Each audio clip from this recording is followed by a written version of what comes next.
Hi everyone. Thanks for coming. My name is Ben Hamilton and I'm part of the communications team at vegetablesWA.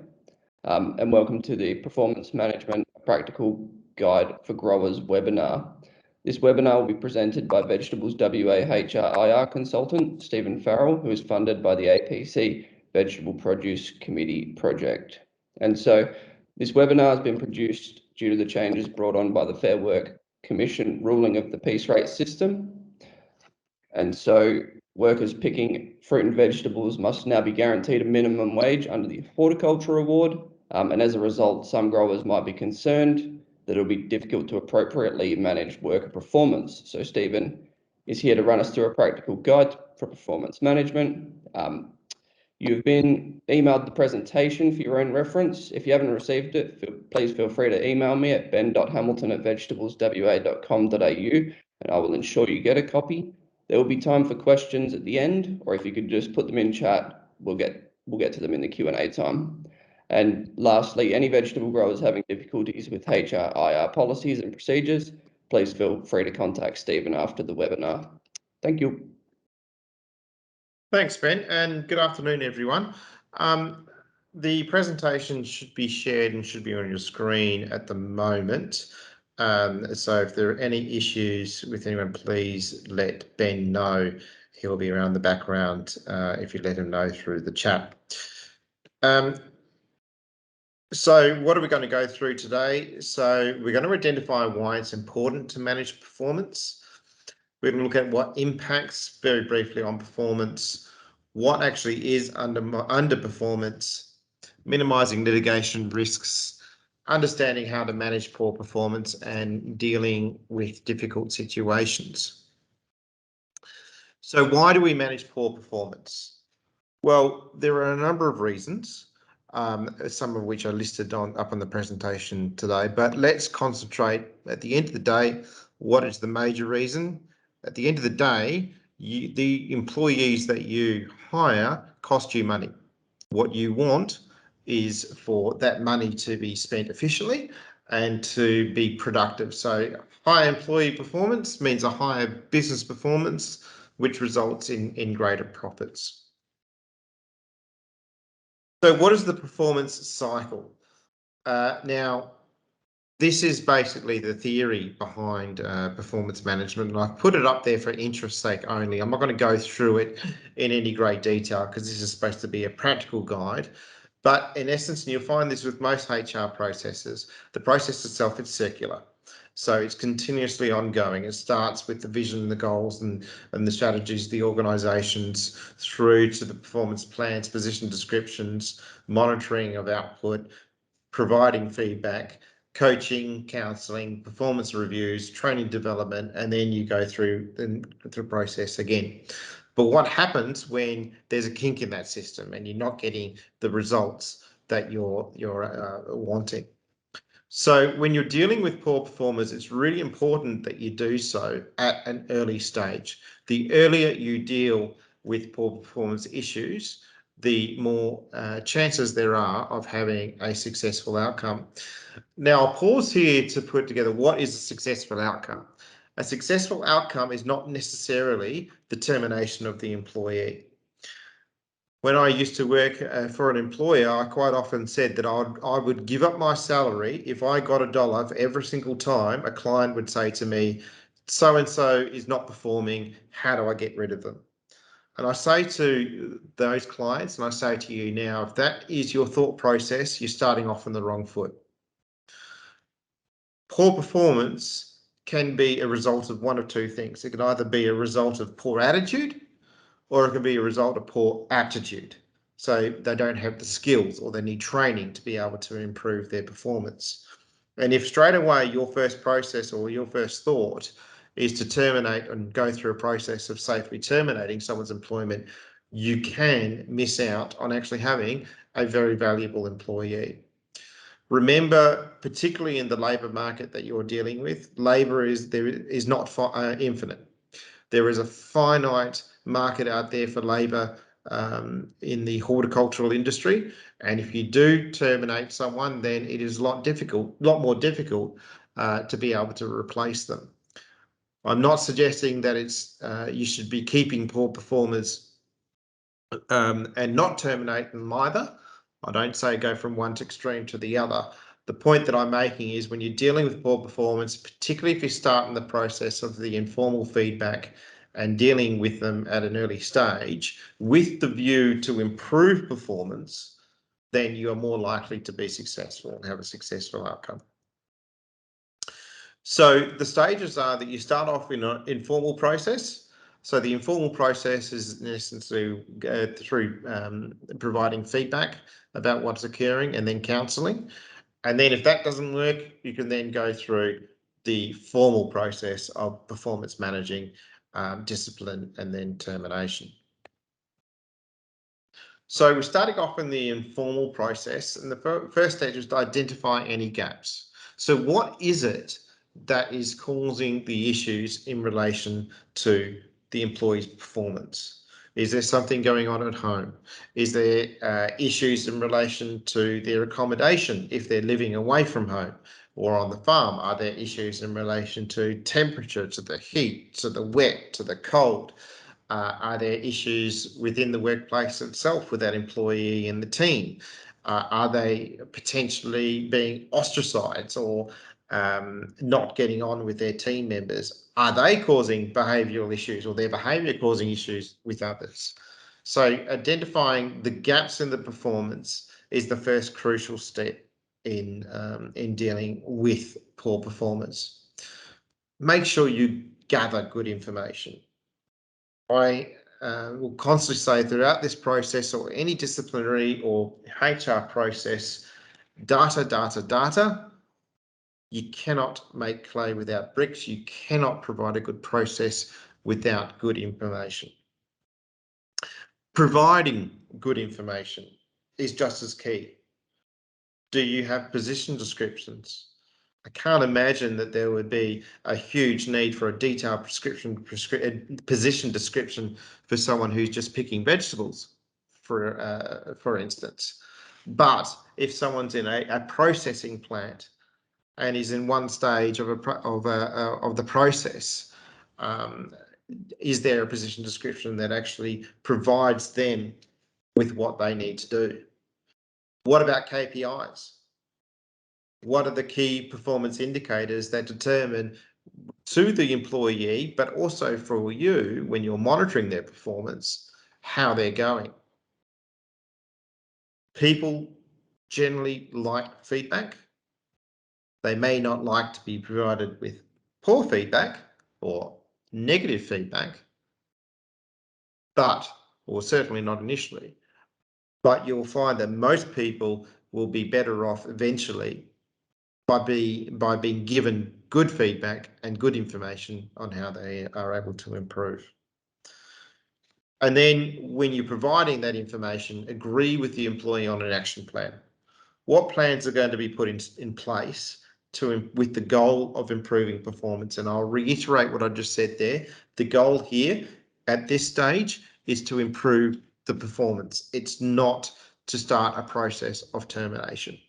Sure, termination may be one result, but it's not the primary result, primary goal or aim of this process.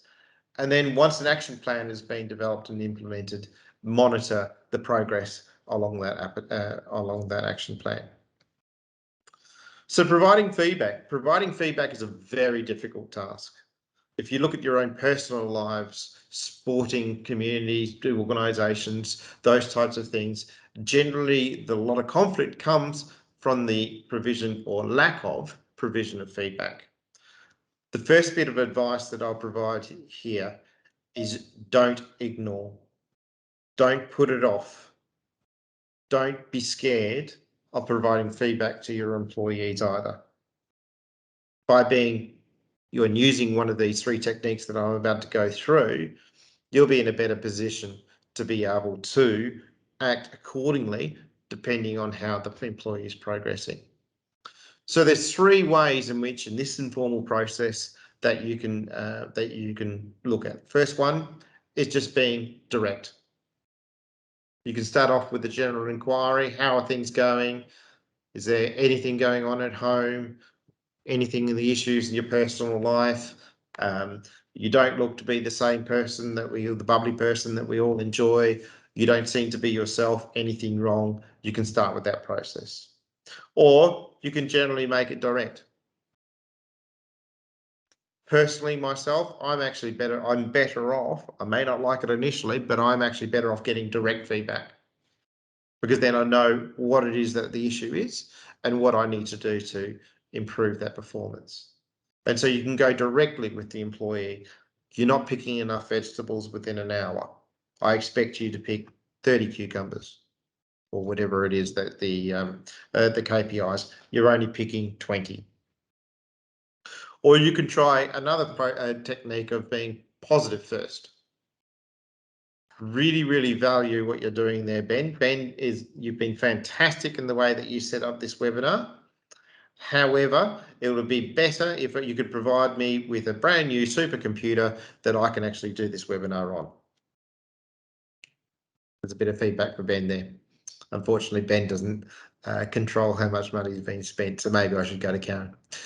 Or another technique could be what's called the feedback sandwich. So this is often commonly known as the shit sandwich, where you start with a positive bit of feedback first. You then provide the constructive feedback, and then you end with with another bit of positive. Ben, that was a fantastic way in which you set up my computer for the webinar this afternoon. Really, really appreciated what you did. However, it would be great if you could have a brand new supercomputer put in place so that I don't have to spend half an hour waiting for the webinar to be sorted, but really, really appreciated what you did. That way, the employee is not feeling under attack, and so that you generally get a better chance of getting engagement with them and starting a discussion about what's happening. And finally, another is an offshoot of the feedback sandwich, and that's what I call the open feedback sandwich. And that is where you start with the positive, but then you only end with the constructive. So the other piece of the sandwich is left out. Similar sort of technique. However, one of the benefits of the open feedback sandwich is actually sometimes with the full sandwich, the employee can forget about the constructive feedback and only focus on the positive. They can leave confused going, well, actually, I had a feedback session or performance counselling meeting with my boss, but he only said positive things. So I don't know what the issue is. That can be addressed with the open feedback sandwich technique by finishing up with the constructive. And finally, it's always best, if you can, to gain agreement with the employee. And when I talk about gaining agreement, I'm not talking about agreement regarding the feedback that's been provided. You're the employer, you get to set the performance matrix, you get to set the standards by which they need to perform, providing that it's reasonable, of course. You don't need the employee's agreement on that. But what I'm suggesting is, for a better way and a better outcome, try to get agreement on what actions are going to be put in place to address those issues. Whether it's more training, whether it's support in relation to personal life. Can hours of work be changed, starting times be changed, finishing times be changed, so that they can accommodate some of their personal issues. Try to get agreement on the actions that'll occur after the initial counselling meeting. So how do we actually solve the problem? So there's three ways or three categories in which in the process of actually solving the problem. First of all, you don't have all the answers. You may have a perspective, you may have some of the answers, but you also don't necessarily know what's going on in the employee's head. So try and generate ideas, generate from them solutions to the issues that you have put forward. Remember, I said a few minutes ago that performance issues tend to be in two categories. One is an attitude issue. I can't be bothered, don't want to, I'm lazy. Or one is the aptitude category. So I don't have the skill. I don't understand what it is I need to be doing. I need some training. In this meeting, if the employee is engaged and they're coming up with ideas and solutions to their issues, that generally indicates that their issues fall in the aptitude category rather than the attitude category.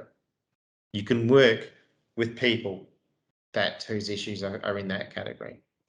If it's an attitude issue, which generally comes with poor behaviours as well, then it's more likely that you are going to have to go down a formal process. Very, very important here when you generate the ideas that you actually write them down, come up with an action plan, put it in writing so that there's a record of what has been discussed and hopefully agreed at this meeting about what is going to occur in the future. And then one of the biggest mistakes that I've seen managers and employers make is they do the hard work, they come up with the action plan to address performance, but then they put it in a drawer and forget about it. Plans tend to, and this is whether you're talking about business plans or performance plans or any other plans, tend to work best when they're constantly reviewed. They're updated. They're amended if necessary to take account events that were not considered at the time.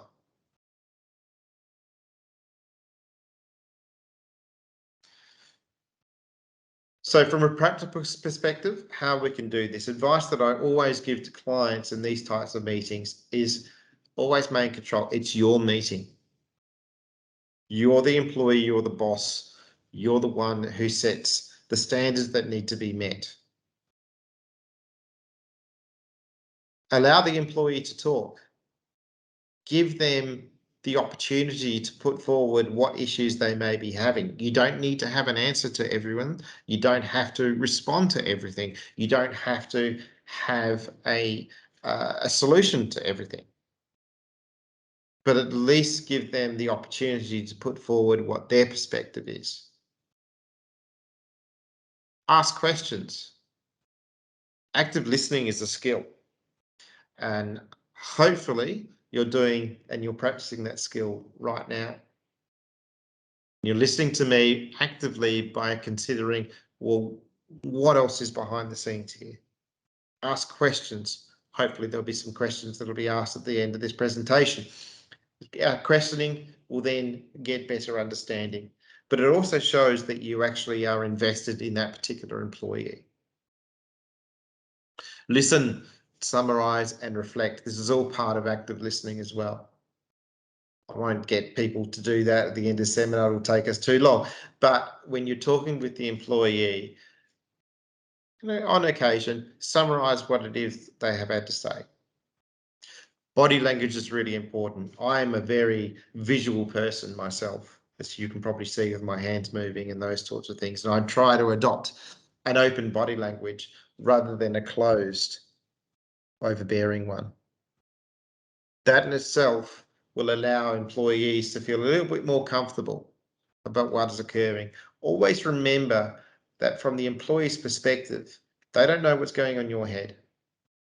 You may have approached this meeting, hopefully you have, with the view that you want to assist and support the employee to improve their performance and that you have no intention of getting rid of them. But they don't necessarily know that. It's going to be one of their fears, particularly if it's a role, a full-time or part-time role that they're quite reliant on in terms of the income that can come in. By having a calm, positive tone, adopting the body language, you're going to make them feel a lot more comfortable, which means that they will be engaged in the process a lot better and you're likely to get better outcomes. However, that's the informal process. So what if the issues still arise? Or what if they get worse? Well, here's where we go down the formal process, and it is crucial that you do not stop. It is crucial that you change from the informal process to the formal process. From the employee's perspective, the last thing you want to give is an impression that you've given up on them or that their performance issues are not as serious as what you first made out.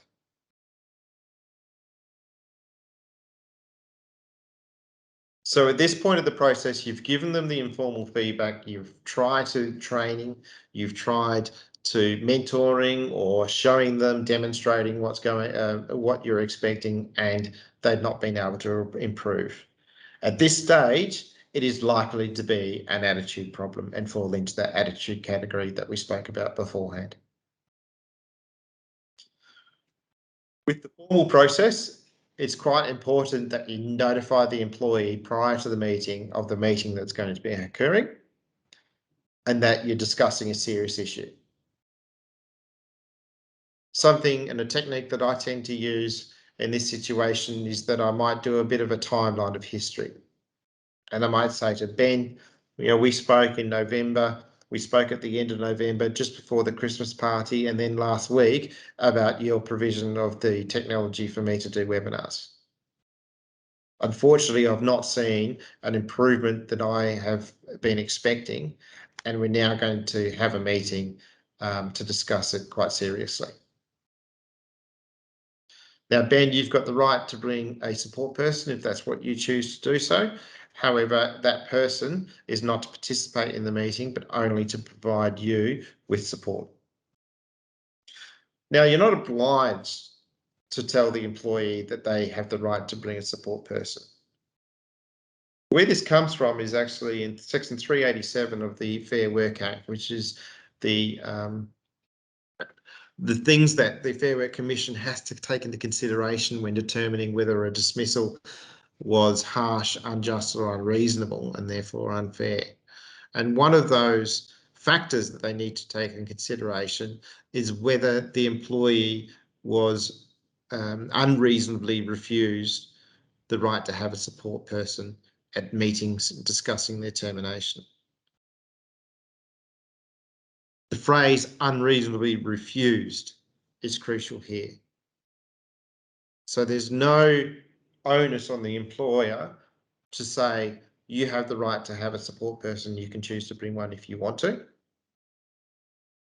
However, if you do so, then it's very hard for the employee, particularly if they choose not to bring a support person, to say that they were unreasonably refused a support person.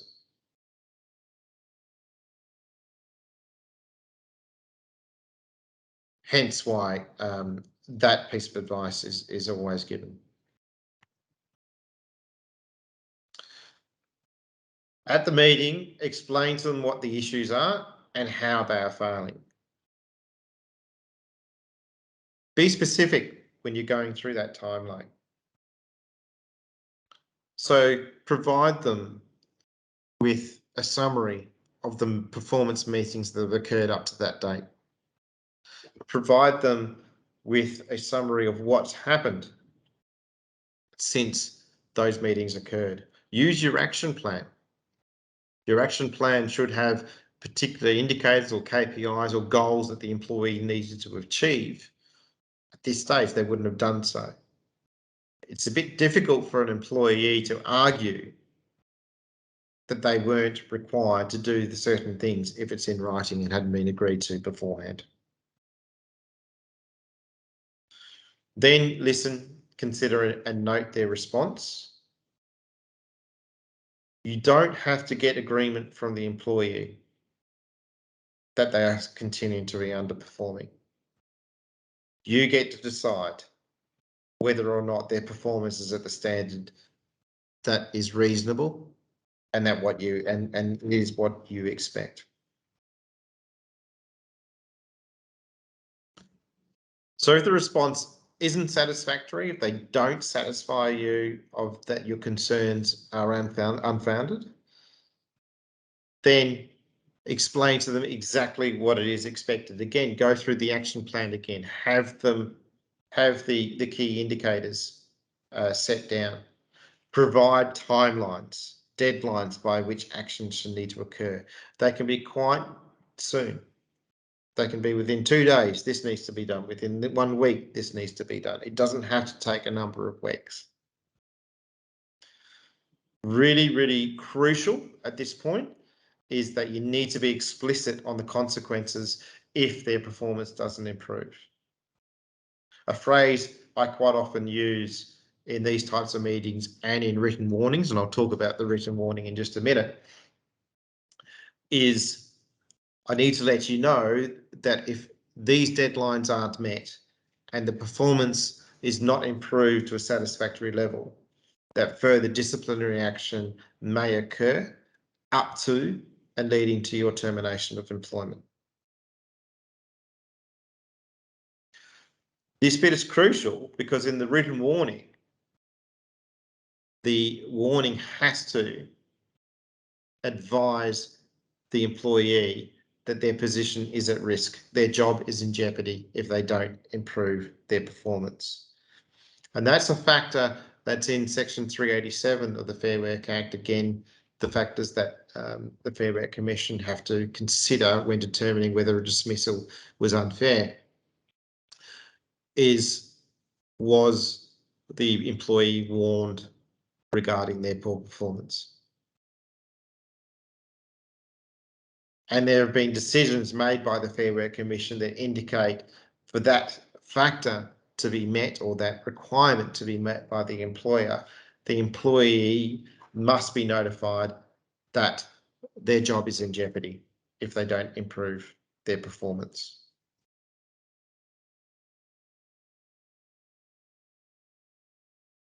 And then finally, if performance does not improve at this point, the employee can be terminated and probably should be terminated. Some of the risks that may occur if you don't finish this process in this way is that you may find yourself subject to further litigation later on.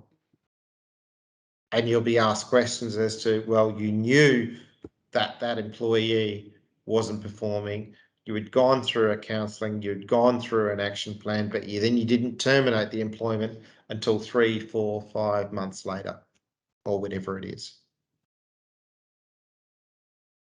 And you're having to then justify as to why it was that you took that long to terminate the employment. So in summary, overall, start informally. Then, if necessary, go to a formal process. Provide feedback, support, and help to the employee initially. Address issues early so that they can be resolved in a more timely manner. And then finally, if unfortunately you have to go through the process of terminating the employee's employment, they must be warned if the termination is due to their poor performance. They must be warned, and that warning must advise them that their job is in jeopardy if their performance does not improve. So that's it in a nutshell. It sounds a lot. It sounds very convoluted, I know. But the practical reality is this, that I have seen this process done in a matter of days between the issues first being identified and the performance improving to a required standard or the employee being terminated. In essence, it's about providing employees with a fair go. And provided that you have a fair process, it's very difficult to go wrong. All right, Ben. Are there any questions that have come through?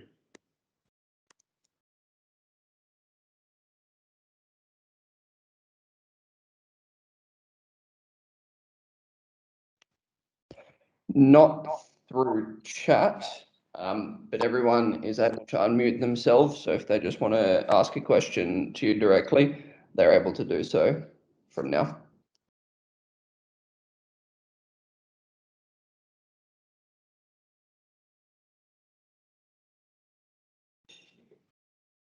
Hey, Steve, I've got a question, Manus Stockdale here. How do you distinguish between something that should be dealt with by performance management versus, I suppose, instant termination?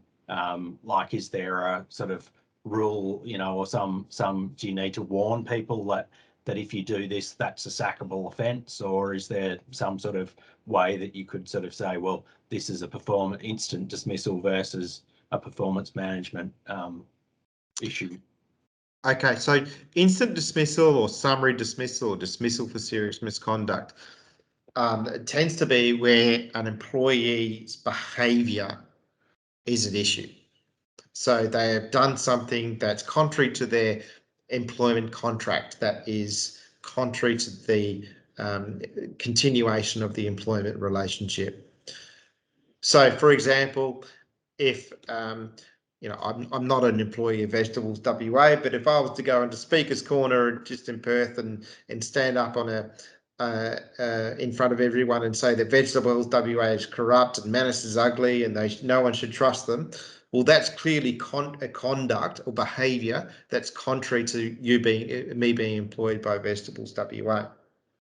So that's not performance related at all. But where it can get difficult is probably where a termination is going to be occurring that's not summary, that's not for serious misconduct. Because what you need to identify is whilst behavioural issues can be performance issues, so if I am being rude in the workplace, if I am going to members and being rude and not behaving appropriately, that is a performance issue, because it's one of the things that I would be required to do if I was an employee here. But where it's behavioural, it becomes disciplinary, because behaviour is and discipline, there's no requirement under the Act for a warning to be issued, which makes sense, because if I was to do something like Manus come into your office and slap you across the head, then it would be a bit strange that you would have to warn me, don't come into my office and slap me across the head before you could terminate my employment. But where the issues regarding how I do my job,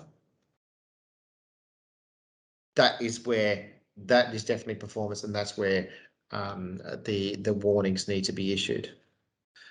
As an aside, as a practitioner, I generally tend to advise that warnings should be used if possible. It makes it hard for someone to claim they've been dismissed unfairly if they're doing something that they've been warned about previously. But the practical reality is that in the busy work life that we have, with limited resources and limited time, that's not always a practical outlet. And so, provided that the behaviour is a valid reason for the termination of their employment, there's no need for a warning, unless it's performance related.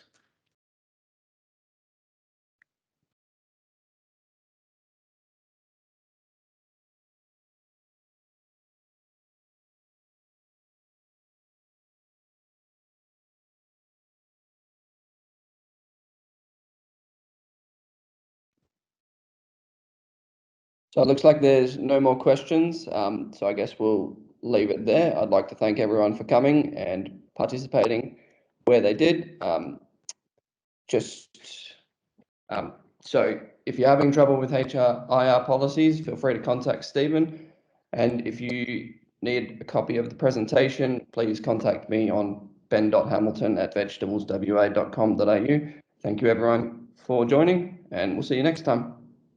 Thanks everyone.